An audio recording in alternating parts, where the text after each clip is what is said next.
Bonjour à tous, on se retrouve pour une lecture de la Bible. Voilà, alors, le modèle de Bible sur lequel je suis.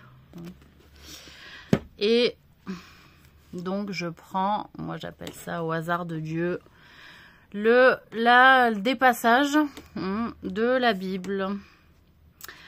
Alors, je fais 2 passages sur l'Ancien Testament et 2 passages sur le Nouveau, sur l'Évangile. Alors, l'Ancien Testament, oui, effectivement, pour rappel, ça correspond au livre de la Torah des Juifs et l'Évangile, l'Évangile, voilà. On y va. Alors, donc on va prendre... Je tombe sur le livre de Samuel. On tombe souvent sur le livre de Samuel en premier jet, en première intention. Donc on prend le chapitre 18. Amitié de Jonathan, haine de Saul. Donc c'est quand même des personnes aimées de Dieu. Donc chapitre 18, livre de Samuel. David avait achevé de parler à Saul, et dès lors l'âme de Jonathan fut attachée à l'âme de David, et Jonathan l'aima comme son âme. Comme lui-même. Il aima David comme il s'aime lui-même. Voilà. Ce même jour, Saul retint David et ne le laissa pas retourner dans la maison de son père. Jonathan fit alliance avec David parce qu'il l'aimait comme son âme. Il ôta le manteau qu'il portait pour le donner à David et il lui donna ses vêtements, même son épée, son arc et sa ceinture. Donc là, on a un serviteur de Dieu qui se met au service d'un autre serviteur de Dieu. David allait et réussissait partout où on l'envoyait. Saul, il fut mis par Saul à la tête des gens de guerre, il plaisait à tout le peuple, même aux serviteurs de Saul. Comme il revenait lors du retour de David après qu'il eut tué le Philistin, les femmes sortirent de toutes les villes d'Israël au-devant du roi Saul en chantant et en dansant, au son des tambourins et des triangles et en poussant des cris de joie. Les femmes qui chantaient se répondaient les unes aux autres et disaient « Saul a frappé ses 1000 et David ses 10 000. Saul fut très irrité et cela lui déplut. » Il y avait une affaire de nombre de personnes tuées par la main de l'un ou l'autre des serviteurs de Dieu et Saul a été un petit peu jaloux de David. Il dit « On en donne 10 000 à David et c'est à moi que l'on donne les 1000. Il ne lui manque plus que la royauté. » Et Saul regarda David d'un mauvais œil à partir de ce jour et dans la suite. Le lendemain, le mauvais esprit de Dieu saisit Saul, qui eut des transports au milieu de la maison. David jouait comme les autres jours et Saul avait sa lance à la main. Saul leva sa lance disant en lui-même « Je frapperai David contre la paroi », mais David se détourna de lui 2 fois. Saul craignait la présence de David parce que l'Éternel était avec David et s'était retiré de lui. Donc, Saul, au lieu de rester dans l'humilité et dans la remise en question de ce qu'il pouvait avoir fait, qui avait pu déplaire à Dieu, il était plutôt dans la haine, la jalousie et le calcul. Saul craignait la présence de David parce que l'Éternel était avec David et s'était retiré de lui. Il l'éloigna de sa personne et il établit chef de 1000 hommes. David sortait et rentrait à la tête du peuple. Il réussissait dans toutes ses entreprises et l'Éternel était avec lui. Saul, voyant qu'il réussissait toujours, avait peur de lui. Mais tout Israël et Juda aimaient David parce qu'il sortait et rentrait à leur tête. Parce qu'il était avec le peuple et qu'il allait combattre avec le peuple. Saul dit à David, « Voici, je te donnerai pour femme ma fille aînée Mérab. Serre-moi seulement avec vaillance et soutiens les guerres de l'Éternel. » Or Saul se disait, « Je ne veux pas mettre la main sur lui, mais que la main des Philistins soit sur lui. » David répondit à Saul, « Qui suis-je et qu'est-ce que ma vie? Qu'est-ce que la famille de mon père en Israël pour que je devienne le gendre du roi ?» Lorsqu'arriva le temps où Mérab, fille de Saul, devait être donnée à David, elle fut donnée pour femme à Adriel de Méhola. Donc là,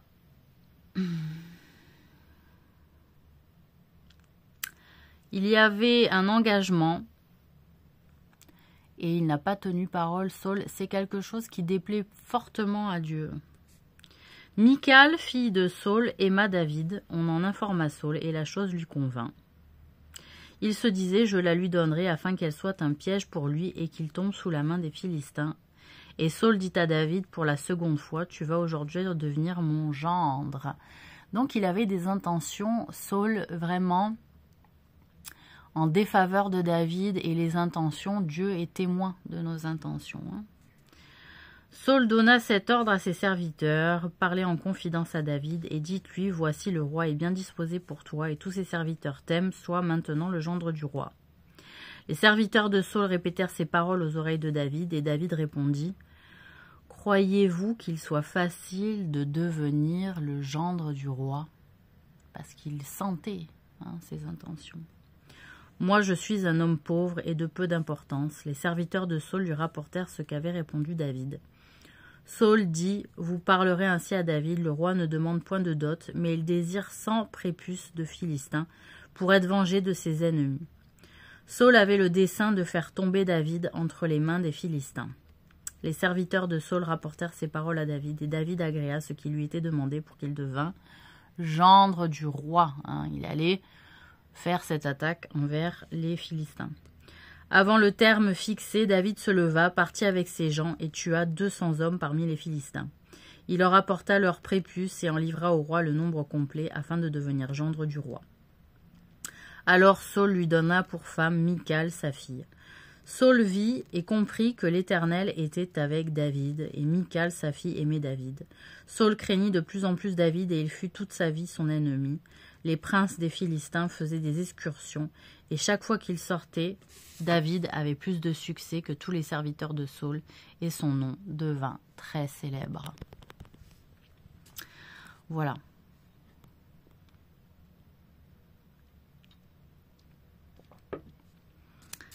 Je ferme, chapitre 18 étant terminé, et je pars ailleurs, et je vais sur le livre d'Agé. A, D, G et E. Qui, dans le chapitre 1er, appelle à rebâtir le temple. La seconde année du roi Darius, le premier jour du 6e mois, la parole de l'Éternel fut adressée par Agé, le prophète, à Zorobabel, fils de Shealtiel, gouverneur de Juda, et à Josué, fils de Jotsadak, le souverain sacrificateur, en ces mots. Ainsi parle l'Éternel des armées, ce peuple dit, le temps n'est pas venu, le temps de rebâtir la maison de l'Éternel. C'est pourquoi la parole de l'Éternel leur fut adressée par Agé, le prophète, en ces mots. Voilà, là on apprend le nom d'un autre prophète, Agé. Le prophète en ces mots, est-ce le temps pour vous d'habiter vos demeures lambrisées, quand cette maison est détruite? Ainsi parle maintenant l'Éternel des armées. Considérez attentivement vos voies. Vous semez beaucoup et vous recueillez peu. Vous mangez et vous n'êtes pas rassasiés. Vous buvez et vous n'êtes pas désaltérés. Vous êtes vêtus et vous n'avez pas chaud. Le salaire de celui qui est à gage tombe dans un sac percé. Ainsi parle l'Éternel des armées. Considérez attentivement vos voies. Montez sur la montagne, apportez du bois et bâtissez la maison. J'en aurai de la joie et je serai glorifié, dit l'Éternel. Donc il se plaint, il critique de ses serviteurs qui ne sont pas du tout efficaces dans les missions qui leur incombent. Et donc, vous semez beaucoup, mais vous récoltez peu, vous recueillez peu, vous mangez, vous n'êtes pas rassasié, vous n'êtes jamais satisfait. On vous donne de l'argent, vous êtes des paniers percés. C'est pas possible. Vous n'êtes pas fiable. Voilà, vous n'êtes pas responsable, vous n'êtes pas fiable. Montez sur la montagne, apportez du bois et bâtissez la maison. J'en aurai de la joie et je serai glorifié, dit l'Éternel. Vous comptiez sur beaucoup et voici, vous avez eu peu. Vous l'avez rentré chez vous, mais j'ai soufflé dessus. Vous comptiez sur beaucoup et vous avez eu peu, hein, en récompense du peu d'efforts que vous aviez fait. Et le peu que vous aviez reçu, j'ai soufflé dessus parce que vraiment vous ne méritez rien. Pourquoi, dit l'Éternel des armées, à cause de ma maison qui est détruite, tandis que vous vous empressez chacun pour votre propre maison. C'est-à-dire, vous avez oublié votre mission d'entretenir mon temple sur terre et que vous vous enchérissez, hein, vous enrichissez, vous, à décorer vos maisons, à vous nourrir bien alors que vous avez sans cesse faim, et ripailler et rigoler, etc., alors que moi, ma maison va mal. C'est pourquoi les cieux vous ont refusé la rosée et la terre a refusé ses produits. Hein, c'est pour ça qu'il y a un terrain infertile. Hein.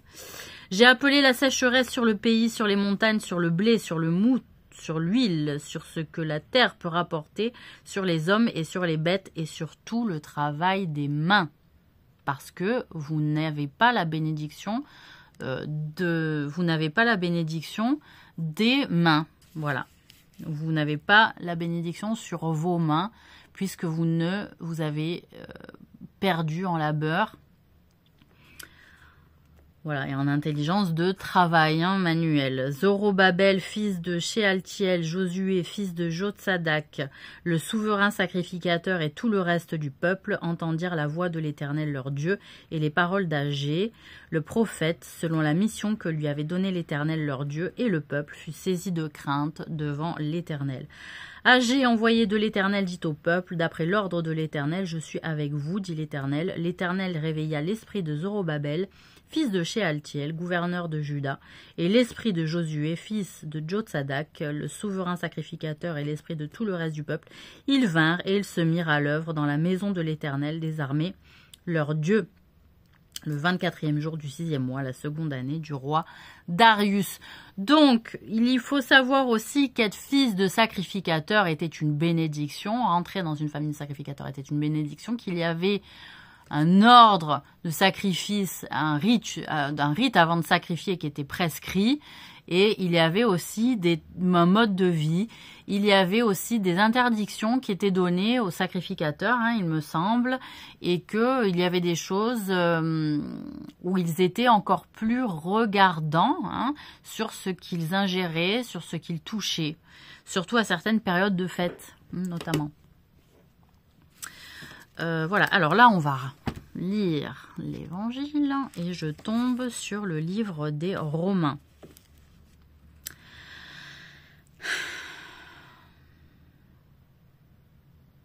Et je tombe sur le chapitre 9. Le livre des Romains, le chapitre 9, l'incompréhension d'Israël.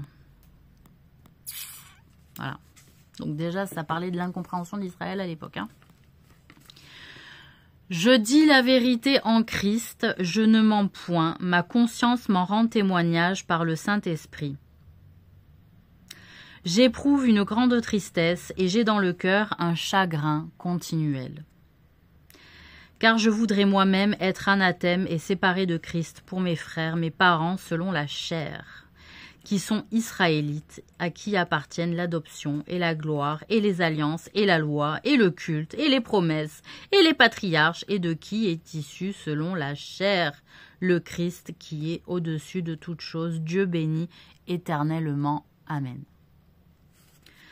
Ce n'est point à dire que la parole de Dieu soit restée sans effet, car tous ceux qui descendent d'Israël ne sont pas Israël. Et pour être la postérité d'Abraham, ils ne sont pas tous ses enfants. Pas tout le monde est destiné à être porteur de la postérité, de la gloire d'Abraham. Mais il est dit, en Isaac sera nommé pour toi une postérité, c'est-à-dire que ce ne sont pas les enfants de la chair qui sont enfants de Dieu, mais que ce sont les enfants de la promesses qui sont regardées comme la postérité, ceux qui tiennent promesse à la promesse faite par Dieu aux hommes et aux hommes à Dieu. Voici en effet la parole de la promesse, je reviendrai à cette même époque et Sarah aura un fils. Et de plus, il en fut ainsi de Rebecca, qui conçut du seul Isaac notre père, car quoique les enfants ne fussent pas encore nés, et ils n'eussent fait ni bien ni mal, afin que le dessein d'élection de Dieu subsistât, sans dépendre des œuvres, et par la seule volonté de celui qui appelle. Quoique les enfants ne fussent pas encore nés, et ils n'eussent fait ni bien ni mal, afin que le dessein d'élection de Dieu subsistât, sans dépendre des œuvres, et par la seule volonté de celui qui appelle. C'est-à-dire, il y a une élection dès le plus jeune âge, sans que soient regardées les œuvres, puisqu'ils n'ont pas le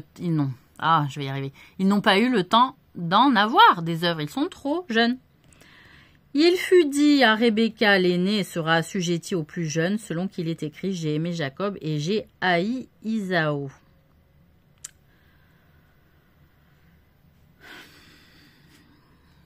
Alors, est-ce que c'est Isaïe, je ne sais plus. Excusez-moi. Bon, mais je vois pas comment on peut détester Isaïe. Voilà, donc Isaü, voilà. Que dirons-nous donc? Y a-t-il en Dieu l'injustice? Mais il est possible que Rebecca, d'une lubie de son esprit, dise « Je déteste Isaïe ». C'est pas impossible. Voilà. Il y avait des personnes qui disaient, par inconscience, par ignorance aussi, disaient « Moi j'aime tel prophète, mais alors je déteste lui ». Voilà, c'était un peu aussi comme ça à l'époque. Voilà, faut le dire. Donc Rebecca, c'est possible qu'elle dise « Oui, j'aime beaucoup Jacob, mais je déteste Isaïe », et que Dieu en ait été témoin, et que voilà, la parole en soit réécrite donc dans cet évangile. Que dirons-nous donc? Y a-t-il en Dieu de l'injustice? Loin de là, car il dit à Moïse, je ferai miséricorde à qui je fais miséricorde. Et j'aurai compassion de qui j'ai compassion. Donc, il reprend son pouvoir, Dieu. On rend le pouvoir à Dieu. Ainsi donc, cela ne dépend ni de celui qui veut, ni de celui qui court, mais de Dieu qui fait miséricorde. Voilà, on rend le pouvoir à Dieu. Car l'Écriture dit à Pharaon, « Je t'ai suscité à dessein pour montrer en toi ma puissance, et afin que mon nom soit publié par toute la terre. Ainsi il fait miséricorde à qui il veut, et il endurcit qui il veut. Tu me diras pourquoi blâme-t-il encore? Car qui est-ce qui résiste à sa volonté? Ô homme, toi plutôt qui es-tu pour contester avec Dieu? Le vase d'argile, dira-t-il à celui qui l'a formé? Pourquoi m'as-tu fait ainsi? Le potier n'est-il pas maître de l'argile pour faire avec la même masse un vase d'honneur et un vase d'un usage vil? Il prend la comparaison du potier qui utilise l'argile, qui est quand même un matériau friable, donc faible, pas un matériau fort, en disant, tu m'as fait, toi, Dieu, un être humain fragile, qui dépend de tout un tas de choses pour survivre et qui peut être parfois extrêmement affaibli. Donc pourquoi? Eh bien parce que avec de l'argile, on fait quelque chose qui peut être mis à l'honneur ou quelque chose qui peut être mis pour un usage plus vil, comme récupérer les excréments par exemple. Et que dire si Dieu, voulant montrer sa colère et faire connaître sa puissance, a supporté avec une grande patience des vases de colère formés pour la perdition? Et s'il a voulu faire connaître la richesse de sa gloire envers des vases de miséricorde qu'il a d'avance préparés pour la gloire? Il y a des vases qui étaient préparés pour la perdition, c'est-à-dire tous ces sorciers, ces sorcières, ces magiciens qui mettaient des objets, des créatures, des trucs, des bidules, pour des gris-gris qui mettaient dans des vases, dans des pots, qui laissaient fermer, qui laissaient macérer, qui réutilisaient après dans des rituels, vous voyez. Ainsi nous a-t-il appelés non seulement d'entre les Juifs, mais encore d'entre les païens, selon qu'il le dit dans Osée, « J'appellerai mon peuple, celui qui n'était pas mon peuple, et bien-aimé, celle qui n'était pas la bien-aimée. » Et là, on leur disait, « Vous n'êtes pas mon peuple, ils seront appelés fils du Dieu vivant. » Alors, ainsi nous a-t-il appelé non seulement d'entre les Juifs, mais encore d'entre les païens, selon qu'il le dit dans Osée, j'appellerai mon peuple, celui qui n'était pas mon peuple, et bien-aimé, celle qui n'était pas la bien-aimée, et là où on leur disait, vous n'êtes pas mon peuple, ils seront appelés fils du Dieu vivant. C'est-à-dire toutes les personnes qui osent dire que vous ne faites pas partie du peuple de Dieu, vous n'avez pas été appelés par Dieu, car vous ne faites pas partie des Juifs, par exemple. En réalité, ceux-là seront appelés fils du Dieu vivant, c'est-à-dire les chrétiens. Les chrétiens, voilà. Isaïe, de son côté, s'écrit au sujet d'Israël, quand le nombre des fils d'Israël serait comme le sable de la mer, un reste seulement sera sauvé.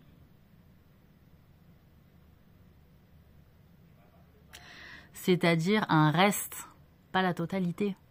Hein? Je vous dis, hein, attention, chez les Juifs, l'arrogance, l'orgueil, c'est un grave péché. Car le Seigneur exécutera pleinement et promptement sur la terre ce qu'il a résolu. Les Juifs, si vous voulez, en ne reconnaissant pas Jésus comme prophète, ni le fait que Dieu s'est ouvert à toute l'humanité. Parce que Jésus porte l'universalité du message de Dieu à toutes ses créatures. Voilà. Car le Seigneur exécutera pleinement et promptement sur la terre ce qu'il a résolu. Et comme Isaïe l'avait dit auparavant, si le Seigneur des armées ne nous eût laissé une postérité, nous serions devenus comme Sodome, nous aurions été semblables à Gomorrhe. Que dirons-nous donc, les païens qui ne cherchaient pas la justice, ont obtenu la justice qui vient de la foi. Et oui, des gens, des païens à qui la foi ne pouvait pas être ouverte parce que pas juif, c'est ouvert dans leur cœur. Tandis qu'Israël, qui cherchait une loi de justice, n'est pas parvenu à cette loi. Pourquoi? Parce qu'Israël l'a cherchée non par la foi, mais comme provenant des œuvres. Ils se sont heurtés contre la pierre d'achoppement, selon qu'il est écrit « Voici, je mets en Sion une pierre d'achoppement et un rocher de scandale, et celui qui croit en lui ne sera point confus. » Qui croit en qui, lui? En Sion. Donc là, on a... Ils se sont heurtés contre la pierre d'achoppement, selon qu'il est écrit « Voici, je mets en Sion une pierre d'achoppement et un rocher de scandale, et celui qui croit en lui ne sera point confus. » Donc Sion est peut-être aussi un prophète. Voilà, il faut le dire. C'est peut-être aussi un prophète, mais que malheureusement, une pierre d'achoppement et un rocher de scandale, c'est-à-dire un prophète peut-être qui a perdu de vue sa mission de départ et à qui Dieu a cloisonné un petit peu a lié un petit peu les poings et les pieds pour l'empêcher de faire plus de mal que ce qu'il était écrit. Donc, a porté sur lui le silence, la pierre d'achoppement et le scandale, c'est-à-dire pour éloigner les brebis. Et que la foi est quand même reste ouverte, le chemin de la foi, mais la foi qui mène à Dieu. Peut-être si on commente un petit peu à l'aveugle ce texte, c'est toujours intéressant. Et cette science est sans fin. Donc là, je reprends un dernier texte et je tombe sur le livre de Jérémie. Et je tombe sur le chapitre 30, qui est retour et rétablissement d'Israël. La parole qui fut adressée à Jérémie de la part de l'Éternel en ces mots, ainsi parle l'Éternel, le Dieu d'Israël, écrit dans un livre toutes les paroles que je t'ai dites. Voici les jours viennent, dit l'Éternel, où je ramènerai les captifs de mon peuple d'Israël et de Juda, dit l'Éternel. Je les ramènerai dans le pays que j'ai donné à leur père et ils le posséderont. Voilà. On y vient. Ce sont ici les paroles que l'Éternel a prononcées sur Israël et sur Juda. Ainsi parle l'Éternel, nous entendons des cris d'effroi. C'est l'épouvante, ce n'est pas la paix. Informez-vous et regardez si un mal enfante. Pourquoi vois-je tous les hommes les mains sur leurs reins comme une femme en travail? Pourquoi tous les visages sont-ils devenus pâles? Malheur, car ce jour est grand, il n'y en a point eu de semblable. C'est un temps d'angoisse pour Jacob, mais il en sera délivré. Là, on est dans un signe de la fin des temps. La parole qui fut adressée à Jérémie de la part de l'Éternel concerne apparemment la fin des temps. En ces mots, ainsi parle l'Éternel, le Dieu d'Israël, écris dans un livre toutes les paroles que je t'ai dites. Donc il a commandé à Jérémie d'écrire dans un livre ce qui a été dit. Voici les jours viennent, dit l'Éternel, où je ramènerai les captifs de mon peuple d'Israël et de Juda, dit l'Éternel. Je les ramènerai dans le pays que j'ai donné à leur père et ils le posséderont. Ce sont ici les paroles que l'Éternel a prononcées sur Israël et sur Juda. Ce sont des promesses qui ont été faites donc aux prophètes Israël et Juda. Ainsi parle l'Éternel, nous entendons des cris d'effroi. Donc c'est ce qu'on vit à Gaza. C'est l'épouvante, ce n'est pas la paix. Ce n'est pas la paix. Informez-vous et regardez si un mâle enfante. Est-ce que vous avez vu des hommes tomber enceints? Voilà, on arrive à ce temps-là. Pourquoi vois-je tous les hommes les mains sur leurs reins comme une femme en travail? Pourquoi il y a de plus en plus d'hommes homosexuels? Pourquoi tous les visages sont-ils devenus pâles? Sans coloration, sans bonne mine, sans vitalité? Malheur, car ce jour est grand, il n'y en a point eu de semblable. Le jour de l'heure est un grand malheur, et il n'y en a point de semblable. C'est un temps d'angoisse pour Jacob. C'est-à-dire que Jacob pensait déjà à l'époque à ce temps-là, et que cela lui provoquait de l'angoisse. C'est ça que ça veut dire. Jacob, le prophète, à l'époque, angoissé par rapport à l'heure qui allait venir à la fin des temps. Mais il en sera délivré de cette angoisse, Jacob, dit Dieu l'Éternel. En ce jour-là, dit l'Éternel des armées, je briserai son joug de dessus ton cou, je romprai tes liens et tes étrangers ne t'assujettiront plus. Ils serviront l'Éternel leur Dieu et David leur roi que je leur susciterai. Et toi, mon serviteur Jacob, ne crains pas, dit l'Éternel, ne t'effraie pas, Israël, car je te délivrerai de la terre lointaine, je délivrerai ta postérité du pays où elle est captive. Donc, les Juifs, les Gazaouis, sont sûrement aussi des Juifs, en réalité, des Sémites. Voilà. Et oui. Parce que qui n'est pas délivré, ce sont les Gazaouis. D'accord? Jacob reviendra, il jouira du repos et de la tranquillité, et il n'y aura personne pour le troubler, car je suis avec toi, dit l'Éternel, pour te délivrer. J'anéantirai toutes les nations parmi lesquelles je t'ai dispersé.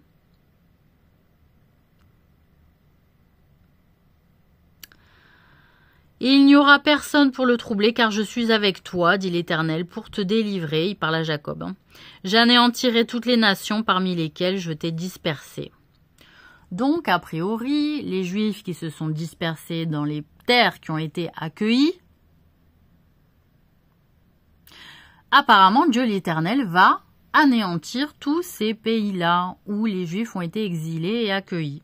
On verra si c'est une parole de vérité. Mais toi, je ne t'anéantirai pas, je te châtierai avec équité, je ne puis pas te laisser impuni. Donc, Dieu l'Éternel compte aussi punir Jacob. Bon.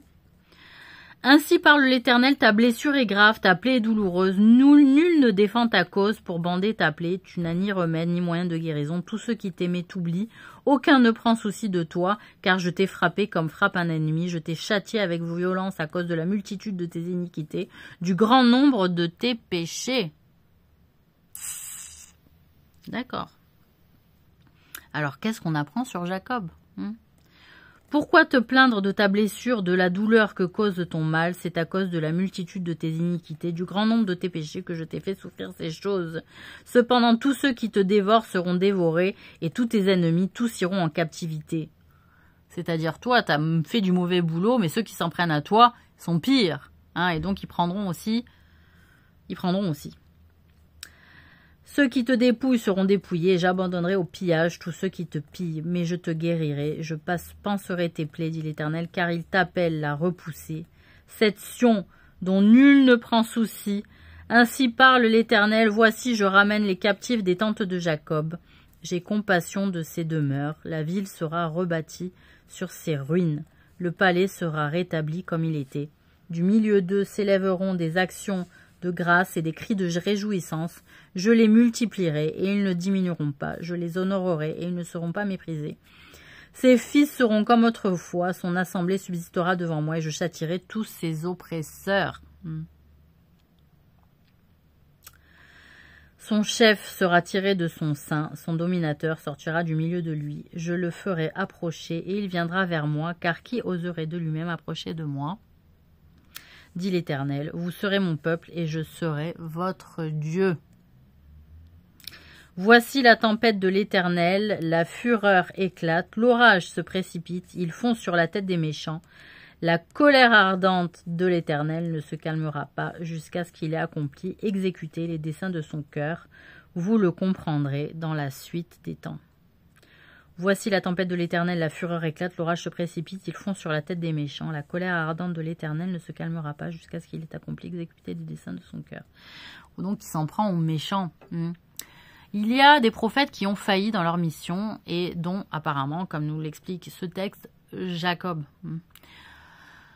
Donc, il a été blessé et il se plaignait de la douleur et en réalité des gens profitaient de son affaiblissement et donc Dieu lui dit ne t'inquiète pas, ils seront encore plus punis que ce que je t'ai puni toi. Donc, qu'est-ce qu'on peut retenir? On peut retenir qu'il y a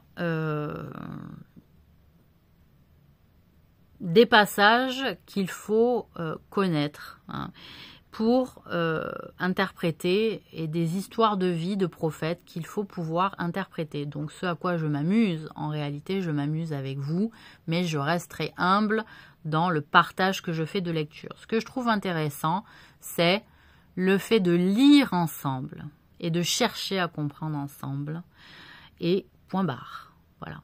Donc l'idée c'est de connaître un texte qui n'est pas des moindres. Voilà, c'est un texte historique, c'est un texte d'histoire, il peut y avoir des retouches, il peut y avoir des contradictions. Il a été écrit comme ils ont pu, ce livre, tous ces prophètes, ces disciples, ces écrivains, ces scribes. Donc, de manière assez imparfaite, car c'est aussi l'intuition de quand on reçoit des paroles qui est le laps de temps où on les reçoit et où on ne les apprend pas par cœur, on les relate comme on les a reçus. Il y a toujours parfois un mélange, une suggestion interprétatoire, qui est plus forte que nous par la subjectivité aussi de la mission qui nous est confiée et du rôle qu'on a qui est lourd quand on est serviteur de Dieu, c'est lourd, donc on écrit aussi ce qu'on comprend. Voilà, donc je vous souhaite une très bonne fin de semaine, et un bon week-end et un bon vendredi.